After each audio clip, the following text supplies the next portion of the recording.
before we get started, there's something that I've wanted to do for years. Do you mind if I do it?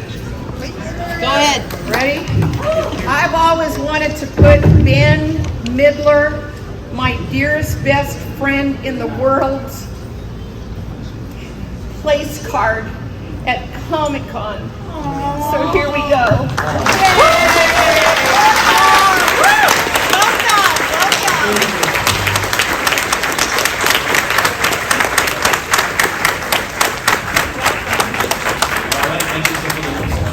Welcome to Big Ben.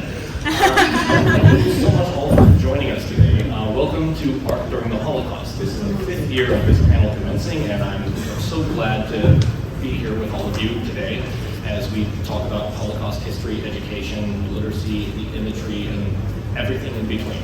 So without further ado, since it is starting time, let me introduce myself. My name is Matt Dunford, and I will be moderating. You've probably seen me around at every single comic convention. I'm the chairman of San Diego Comic Fest. So today Art During the Holocaust is going to emphasize on the tattoo. And let me introduce our panelists. Again, we introduce Karen Beck.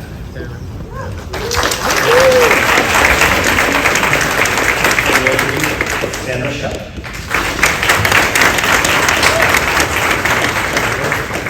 Ben Midler.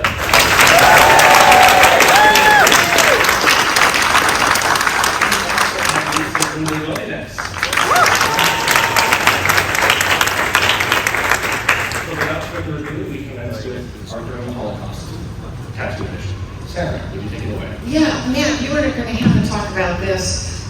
What I'm looking at is the comic and the way that the graphic comes off.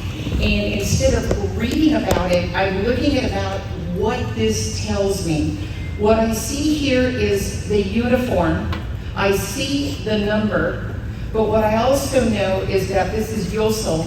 The protagonist is a teenager Polish Jew who lives in a village of Yarzin until the family is relocated to the Warsaw Ghetto.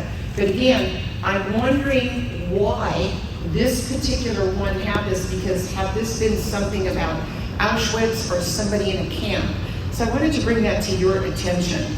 As I move along, I'm looking at the number of how this is put onto Magneto, how I see that it's so perfect and even.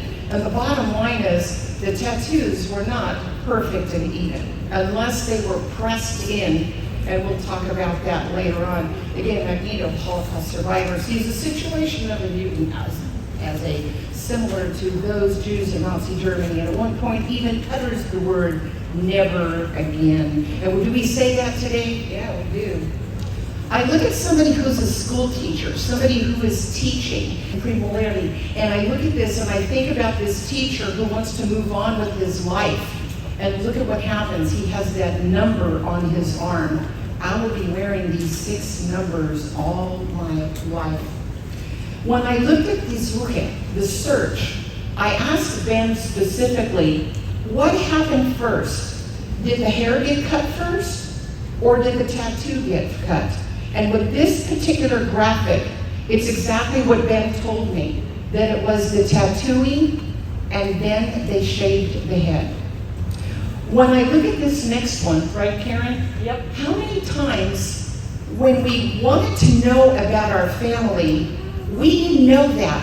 But when 3 survivors or 4 survivors, or when New Life Club of San Diego gets together and they talk about their experiences, only then can people like Karen and myself and Ben's daughter Ellen and maybe my son Max and all the other second generation survivors hear and get glimpses as to what went on. There are times when we could have gone to my mother or to other people who's a Holocaust survivor and to say to somebody like Ben, tell me about this, and when does that happen? My dear friend Marcia Wallner, I know you're sitting here somewhere, handed me this particular comic graphic, and when we were going through this presentation, look at the middle photo. It doesn't say much. And if I were to go talk to Ben right now, the one thing I would say is, did they really wipe your arm, or did they just leave you there with the tattoo? As I get into mouse, I couldn't forget mouse right now. We couldn't forget about this. Probably the most craziest way of explaining the tattoo, not with a number, but you'll notice the A, B, which Ben is going to talk about, and also they weren't people, they were rodents. This is how we were portrayed. So with that, we've got so much going on, and I'm going to turn it back to you, Matt. All right. And next, I would like to invite to speak Karen Babbitt, who is the daughter of the famous artist Dina Babbitt, who is known for several animation stories and wonderful achievements over the years. And I first learned of her story back before I was even in World War II history from a comic called Magneto Testament, issue 5, where I learned of the tragic story. And Karen, would you tell us a little Yes, so it's quite remarkable that someone took the time to do a graphic novel, and I just want to take a moment for thanking each and every one of you who's in this room, because I'm overwhelmed that you care. So my mother, this is a picture of her novels in the back of the edition of Magneto, and they also included this in the back of many Disney educational films. And this is when she was in Auschwitz, she volunteered to go. She was in another camp and they took away her mother, and she volunteered to go to the camp also to be with her mother. And somebody acquired paints, which is Auschwitz for stealing. And the person running the barracks was a man named Freddie Hirsch, who happened to be gay, and they thought it was amusing to have him be in charge of the children's barracks. And they didn't know that he had been a very adept youth leader in a Zionist organization, so he was a wonderful pick. So the last film Jews were allowed to see in the Czech Republic was Snow White and the Seven Dwarfs. In fact, my mother ripped her star off about 6 times so she could sneak in and continue to see it. And she remembered, this is by memory, she remembers a scene from Snow White, and she paints it inside of the children's barracks. And what happens is the SS find out she can paint, and they start bringing photos of their family for her to make portraits. And then Mengele, the angel of death, hears that she can do accurate skin tones. And at the time, they did not have a good way of replicating skin tones. And he wanted to prove the inferiority of brown people. And so he had the Roma population captured. And he captured my mother, put her in her Jeep, sent her into a room, and forced her to paint not only the Roma and Sinti, but also a lot of his experiments. These are some of the surviving paintings. We don't know where they are. They never allowed her to have them back in her hands, and so she was never set free from Auschwitz in her lifetime. The museum holds on to them still. They are not on display. They have copies on display. But if you look at the anguish in the eyes of the people, this is the graphic way that she was trying to plead and explain to the world what was going on, the genocide. And you see in the graphic novel, you see the beautiful hand that was drawn, sort of also expressing that the water is falling through our hands. What's interesting, can you talk more about how pretty your mother made them? So if you take a look at Celine, and please remember her name, in fact, let's say Celine. Celine, she's the French Roma who's there with a blue scarf on her head. And she was somebody who had just given birth and the baby died because she was unable to provide milk. And my mother was painting her and taking a very long time because she knew when she was done painting that Celine would be murdered. And she was painting Celine, and Mengele came in the room and was angry that she looked so beautiful. So he grabs the scarf and he tucks it behind her ear and says, "Show the inferiority of the hairline. Make sure that you're recording the inferiority of the ear." And that's the story of Celine. And now we come to a picture of your mother with her tattoo. And now So this is my mom here at my sister's baby shower many, many years ago. She's at Warner Brothers working in the ink and paint department there. She was an assistant animator because in her lifetime women were not allowed to be full animators. Let that soak in. So there's her number, 61016, which she conveniently used for her ATM in later years. And next to that, and could you stand up and show me? so Jews aren't supposed to get tattoos. However, our scripture, the Torah, is an evolving document. And my mother's arm was defaced with a tattoo to ensure that she could never be buried with our ancestors and family. However, I am proudly erasing that memory, and I'm making this tattoo a beautiful thing in its place. It's the very happy dachshund that she drew on the bottom of birthday cards and letters. And it's a word she made up, and the word is sups. Can you say sups? Sups! Sups is as happy and as free and as comfortable as you can be. And I hope you guys are sups for the rest of your lives. And that's, my father was a Disney animator. And that's his mushroom from Fantasia and the way that he signed his name. So I call it Because I think it's actually a really good story. Could you tell us about how your parents actually met? Okay, so my mother gets out of Auschwitz and makes her way, finds her way in Paris to her last living relative who refuses to help her because he's convinced that if she doesn't learn how to stand on her own feet after what she's been through, she's not going to survive. So she's broke, she's poor, she's starving, and she hears there's an animation studio in Paris. She goes up the stairs into this place with a fake portfolio and tells them that she is an animator and she's looking for work, and the secretary sends her away, and she faints from malnutrition right at the desk. Not a good opener. And an animator comes from inside and says, "What's going on?" And he's thinking, beautiful woman, passed out, this is cool. And he picks her up and carries her to his office, and 2 months later, Art Babbitt married Dina Gottliebova Babbitt, and that's how my parents met.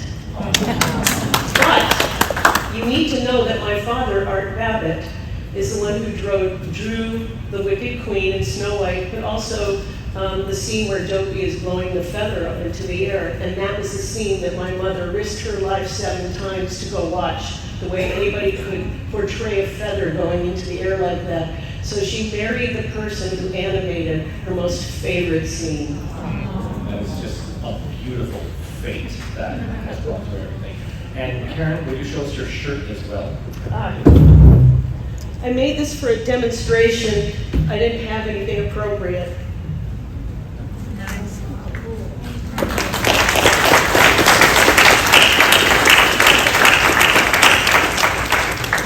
Thank you so much for those wonderful stories, Karen. And now, Ben. Hi, Ben. Hi. Would you tell us about your experience, your tattoo, and what you endured? My name is Ben. It stands for Be Educated Now. I was 15 years old when I was taken to the concentration camps. I was taken right away to one of the 6 camps. The reason I find out I know that I was the 6 camps. I didn't know the names until I got a record from the Germans through the Blue Cross. I was in Majdanek, Brzeźin, near Radom in Poland, then in Germany, Sachsenhausen, Outhof and Babelsberg.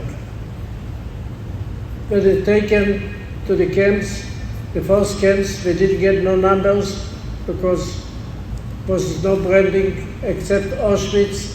Auschwitz 1, they put on a number with an A.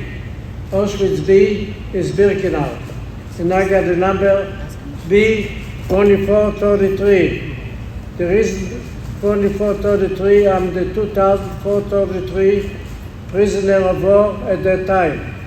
When they brought me to Birkenau, we came in cargo trains, we came out, it was a selection.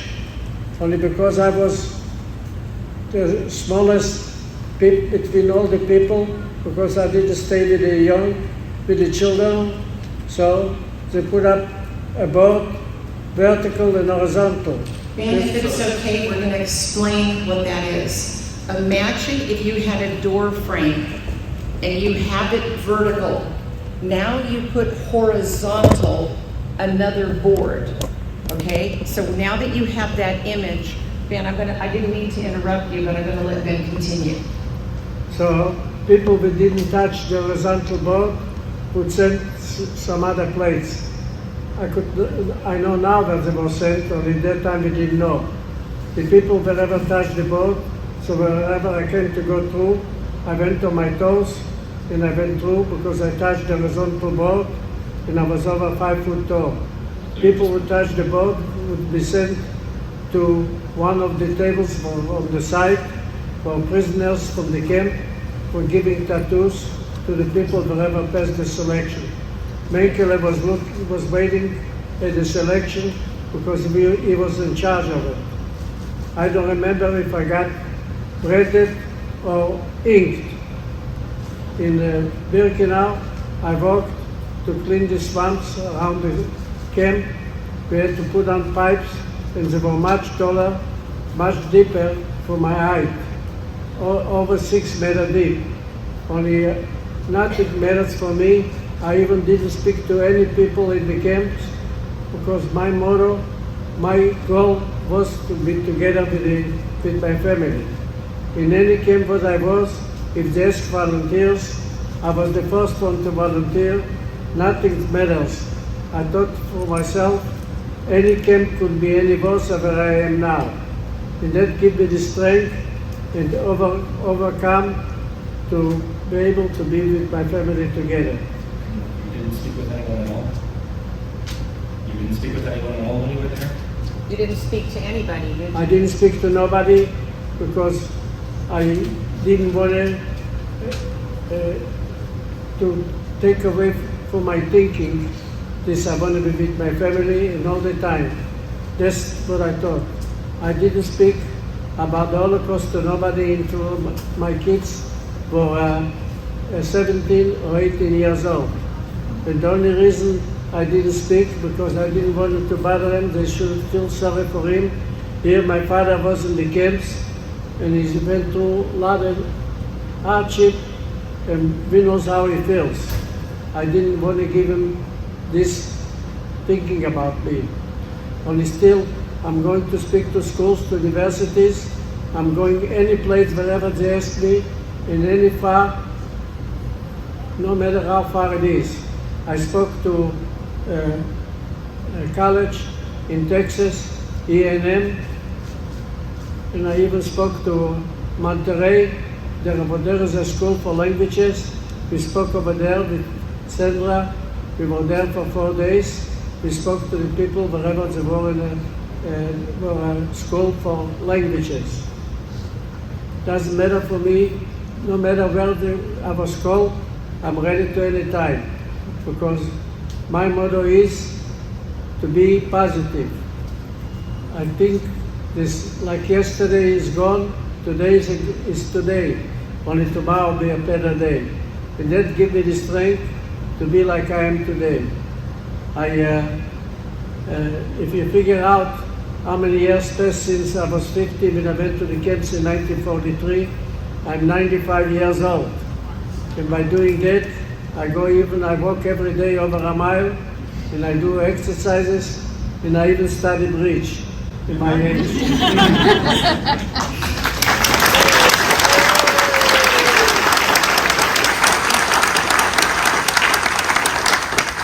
If it's okay with you, not to be pushing anything, but the picture you're looking at, I have a Holocaust exhibit.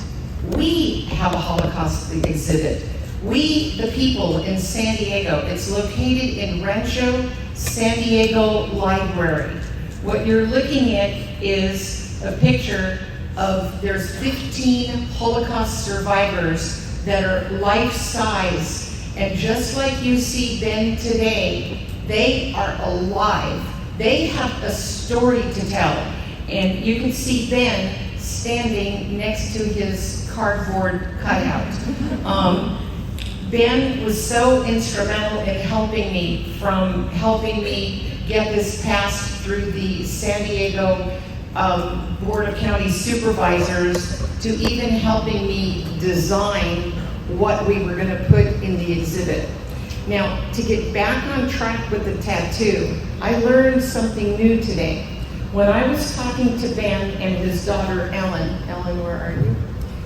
Okay, there you go, Ellen. Ellen, you were telling me that growing up, as you saw your father's tattoo, and you pointed to it, and you said, Dad, what is this? Did he ever answer you? Never. So, Ben, you mentioned that you didn't speak with your children until they were in their late teens. what finally inspired you to finally just start talking about it, and now you have become such a strong What made you decide to start talking about it, Ben? God give me life. And educated people should know what happened and hope this if something comes up, people should speak up so it would never happen again. We should never forget. By knowing what happened, we could maybe stop. If it comes up a new thing, we should not let it happen again. Life is very short. People today, there's enough COVID and other things, but people short in their life. And we don't need another Holocaust. Thank you.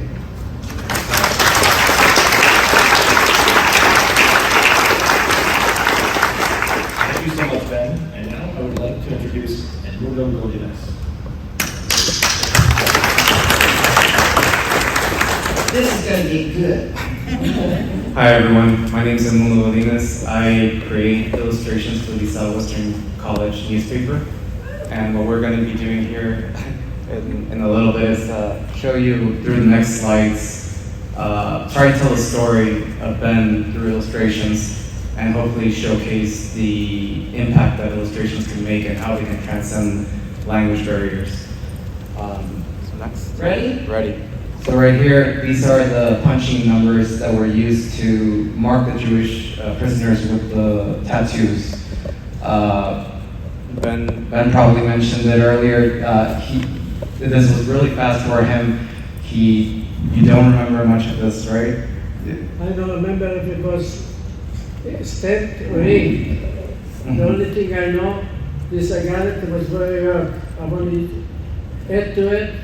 The only two camps was to get blended with numbers. The rest of the camps, when the people died, when the person died, the number went with it. They didn't blend anymore people with numbers. They only give them a piece of cloth on the clothing with a number. If the person died, the number is gone. Are you ready? So in this next slide, ready? We're showing. If you see this, the number that the illustration is depicting is B2433. That's Ben's tattoo. And as Ben was mentioning, B stands for Birkenau, the concentration camp, one of the concentration camps that he was in. And 2433, again, he was number 2,433 out of so there were 2,432 other prisoners that were marked before him, right? Next. Ready? And in this illustration, so there's a number of things that we can see here. We see the German soldiers in the background. They were not involved in the markings of the tattoos. They wouldn't force one Jewish prisoner to put it on another Jewish person. And you know that they're faceless. Because they thought they will never be seen and they were ruthless. Killing people is for them like killing a man or something. That's why they were shown in the picture, no faces. They're ruthless, like ruthless could be. Yeah, so, and like Ben was mentioning too, you have to ask yourself, what are the things that go through your mind as you're getting marked for the tattoo? Because you either have two options, right? You get marked for the tattoo and you're put to work in labor, or you get sent to the crematoriums, which you see there in the background, the smoke in the background. And this answers the question, who did the tattooing? Was it the Jews or was it the Nazis? And through being with Ben and hearing the truth, it was the Jews that were tattooing the other Jews. Also, in this graphic, that was the moment Ben lost his name because he became a number. Also, look at the smoke. Look at the difference between the smoke and look at the difference between a cloud. And you have so much that does capture an imagery there. You have the trains, you have the smoke, you have the guards, you have the different situation. And you have a child losing his name to become a number. And Ben, does this really capture the moment for you, capture the situation for you, and capture the desperation? Ben, when you look at this picture, what does it tell you? What does it capture exactly what happened? Yes. And if you notice that through the truth, notice that the people still had hair. So it was the branding first, and then the hairs were shaved. Right, Ben? Yes. Next.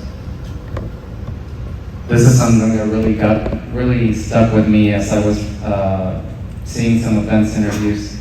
And he mentioned it right now too. He would go, what was it, a year, 2 years without speaking to anyone? 2 years. 2 years. I was 2 years in concentration camps, and I never spoke to nobody. Only that gave me the power to strength, because wherever I made up the mind, my goal was only to be with my parents. And I decided nothing will stop me. I don't want to talk to people. Maybe they persuade me to do something else. That's why I didn't talk to nobody. Just keep going and keep my mouth shut and hope this I'll stay alive. Survival. I want to say something. Is by being volunteering, going from camp to camp, that gives me, I'm alive today, because one camp in Ordruf, there was an officer in there, in Dwight Eisenhower Army, wrote an article in Chicago Tribune in 1990. Dwight Eisenhower took his officers in the villages to show how the Nazis killed all the prisoners of war from concentration camp. I was in this camp, his name was Ordruf, by the Swiss border. If I didn't volunteer go to another camp, I wouldn't be alive today. Not only that, God gave me the strength, and I call myself, I'm a miracle survivor.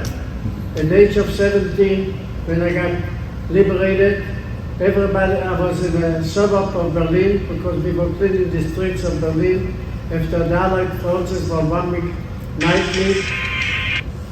After we were liberated, everybody was running, because we were in the suburb of Berlin. Everybody was running to the houses to eat. And what happened? The body couldn't take the food, because we were almost Muslim. We had no food in our body, just skin and bones. So by eating that much food, they died. And what happened to me? I got red spot on my body, so they thought I got inflammation, so they took me to the hospital. How could an age 17 get measles? That's what I had. Could you imagine? That's why God gave me life, and I made up my mind. I decided going to speak up, because God wants me, I should talk about it. This hope that wouldn't happen again. And thank God, I could tell you to you people, so you'll know what happened. You understand this strength of the man. Whatever he wants to do, it could be anything he wants it. I worked 20 years in a milk dairy. Came opportunity to buy auto parts store, but I didn't have any schooling. You got to understand, in 1939 I was 11 years old. Not only I didn't finish high school, I didn't finish public school. I didn't go to university. When it came opportunity to buy a business auto parts store, I didn't hesitate. My wife asked me, could you do it? I say, I have to do it. There's no question. So I want to say to you people and teach it to your kids. Anybody could be anything he wants it, only you got to want to do it. And be strong and never give up. Thank you.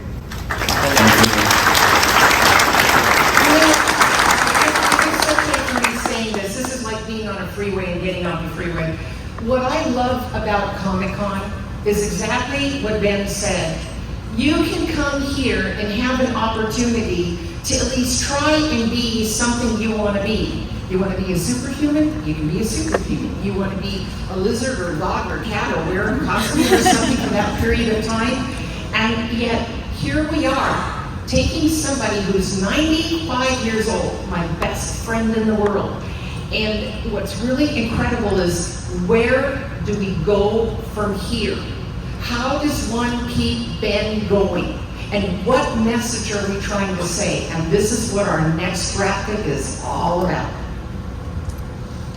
Yes, so this graphic right here represents Ben, a much more matured Ben, and you can see on the arm the wrinkles. It's an adult Ben.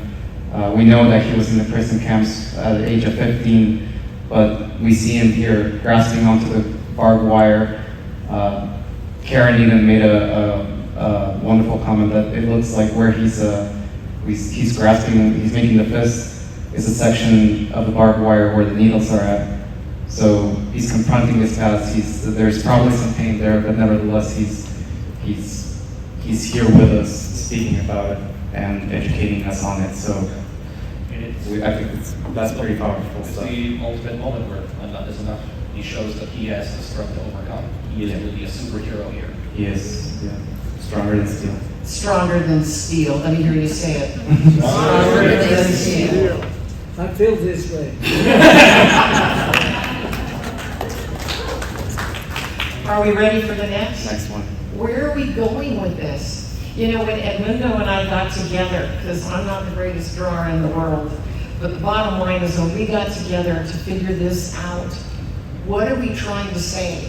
I already wrote a book, Ben wrote a book, Karen, you wrote your thesis, we write these things, but we found a tool through comics and graphics and one picture telling 1,000 words. Are we ready for the next one, Ben? Are you ready? Drum roll. So Ben, we wanted to show you here in the very positive light that you shine upon us. So I know you mentioned in your interviews that you want to stay focused on the future. You've lived yesterday. There was a saying that you mentioned, yesterday is gone. Yesterday is gone, today is today. Yeah. And tomorrow will be a better day. Exactly. And that's what I live by. Exactly. And I feel that good. There's no matter what, I'm stronger from any sickness. Yeah. And despite all that, I mean, you're willing to come here and to talk to us about this past event in history. That's really important for us to learn about and to It's not forget. important, like, to have, for me to eat lunch or dinner. That's why it's important is for me to come and speak to you people, to open up my art to you, to give you to understand these people could do anything they want and be positive. You'll make it like I did. Yeah. I could You still, need to know that he brought us all sandwiches to make sure we ate. We had sandwiches.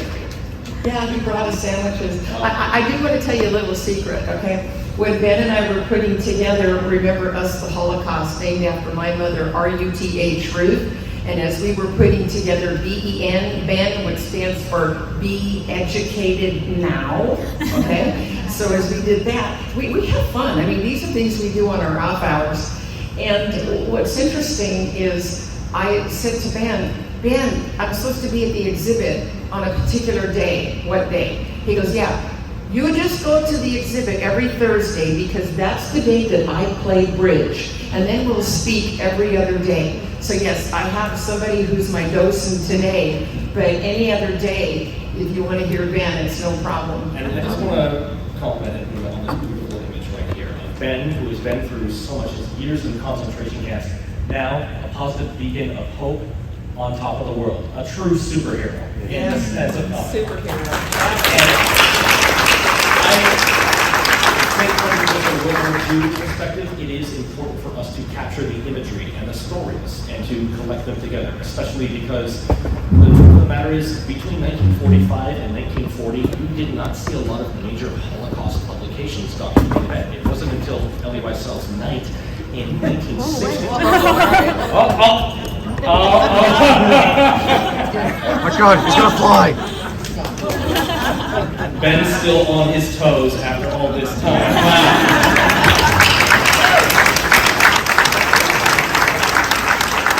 The first time I saw him do that, I changed his name from Ben to Bending. Yeah, that's something that real quick. It's important for us to capture these events in graphic novels, comics, and form, because comics throughout from 1945 to 1960s They were published in a lot of EC comics, horror comics, frankly.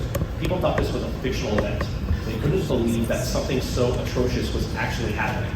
And so with just coming through with the power to speak, with Ben's experience, with Sandra's experience, with Karen's experience, with her mother, and Edmundo just bringing it to life is necessary for all of us in terms of Holocaust education, war education, so we can just make sure that this never happens again. Because in the age of disinformation, Holocaust denial, we need this more than ever in this stage. In book censorship, we need this all to be here.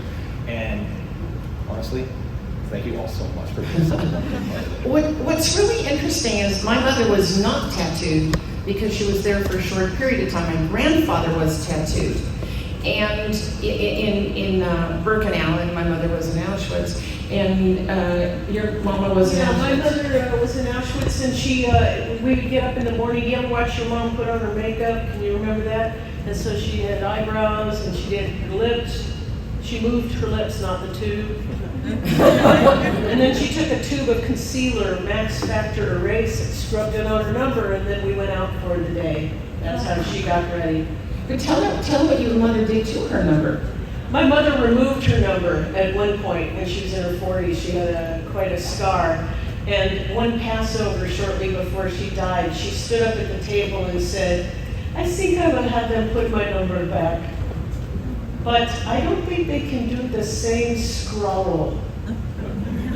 And she got a standing ovation from us. Because it was big.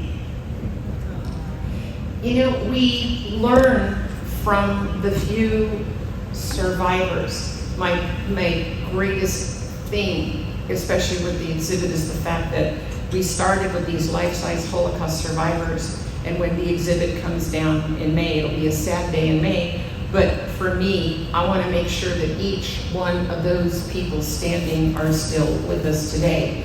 And by Ben having the voice, what's interesting, I noticed that he gets younger and younger, because when he speaks, I look at him and I go, wow, that's like one less wrinkle, what's going on there? Or he's that much more flexible. And I learned something every single time. Every single time I learned something from him. Matt, let's go take this into questions. All right, so we do have 10 minutes left to be open the floor to questions. All right, so And my guide is our guide who's giving us questions, who's watching us to make sure. Okay, you let us know. all right, so first question. So, we live in a very, as you could say, controversial times when it comes to the spreading of information and teaching of history. It's mostly called woke culture, with cultural appropriation as part of that. I've been censored because of woke culture, because of my ethnicity and my background. I was told I couldn't write about history because I didn't experience it.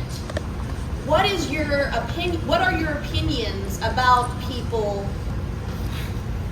who write about something that didn't happen to their family or within their ethnic group, but research it to spread the message of let's learn, let's empathize, and move forward together?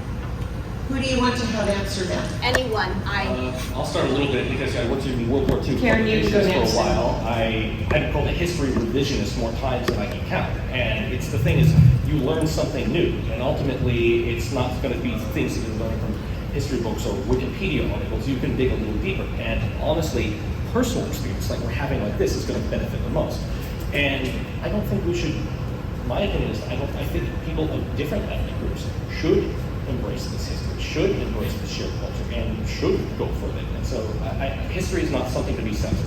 Honestly, if I show a picture of Captain America punching Hitler in the face on Facebook, I get a 30-day ban because it's got a swastika in the background. This should not be censored. I'm like, no, this is real history. This is something that should be done, and we should be talking about it and educating the world on it. And I would like to say if there is something that you are affected by, there's a reason for it. It's your humanity. And there may be something in your past that is sort of reflected by you witnessing cruelty and having it hurt your heart and spurring you into activity. It's like a butterfly, you know, they say that the effects of a butterfly's wing flapping can be felt around the world. And that's how it is with cruelty and genocide and hatred. There's a poem called The Hangman, you might want to look up on Google. You know, if they did it to us, who's next? Can I say something? Yes, I am a daughter of a Holocaust survivor, but there are numerous people in this room. Marcia, where are you? Marcia Muller, there you go.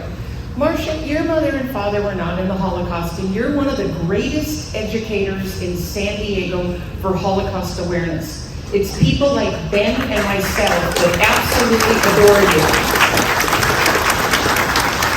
Also in the room is Tova Galgut, stand up Tova for me. And her mother and father were in the Holocaust. But what happens when all of a sudden your mother and father have passed away so young that you weren't able to ask the questions? My mother was the very first person on this panel in 2018, and believe me, I did everything I could to drill her, and now I drive Ben crazy because I grill him like crazy. I mean, I just grill him because I want to know. So to answer you, I'm going to give you 3 words. Never give up. You never give up. You keep on going. And just like this room is built, if they don't get you in the front door, get them in the back door. Okay? And so the next question, over here. I feel very lucky to be here in a room with Ben, and Oh, thanks. I know that we're reaching a point where people like Ben who've experienced this are not going to be with us much longer. And I feel like I read in Ben's book that he wanted to speak for the people who were lost and couldn't speak. What do you mean I've been long? I'll live long. I'll live long. But I'm wondering, when there's no one left to speak who actually went through it, how do we carry your message on? What do you want us to bring to the generations well beyond you? That's why I wrote a book. I wrote a book too, The Life of a Child Survivor. She from read it. Białystok, Yeah, she Poland. read your book. And I want to say, even my own city in Białystok, where there's no Jews living now, I was invited because it was uprising in 1943 when was liquidated the ghetto, the Jews was uprising, and I'm going in August with my daughter to speak about the uprising. So you see, no matter where, I'm going. I even went to March of Living. There's a March of Living in the United States where we take students to the camps and to Israel to show the difference, what it was before and how it is now, how is life now. So students, wherever they go to schools, they could see there's no matter how much you go through hardship, you could still have a good life. So be positive and live, and you'll have a good life. Thank you so much. Ben, can I ask you a question? Is Karen and myself and Matt and Edmundo, are we doing the right things to educate?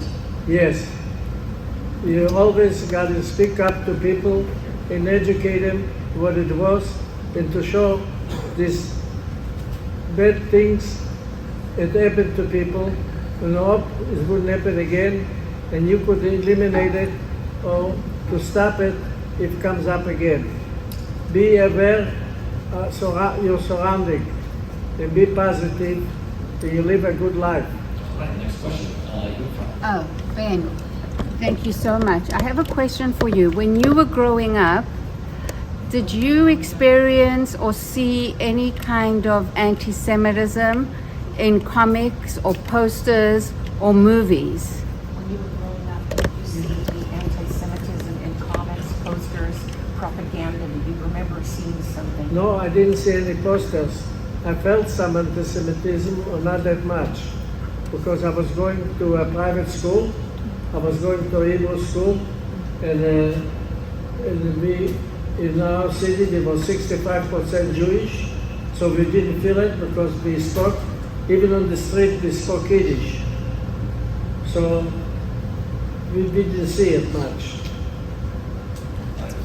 Yes, sir. I would like you to stand up and say something.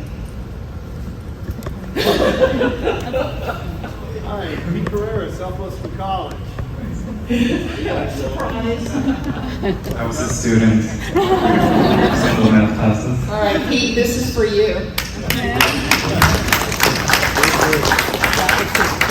First of all, I want to thank each and every one of you for carrying Ben's story over, and as an educator, I keep my word, Ben, never again, we'll never forget. Now, Sandy, Ruth, Ben have been to Southwestern College to share their story with our students. My question is, Edmundo, when are you going to do it? Let's go. I will. I'm sure students would love to hear how you've gotten where you've gone so far.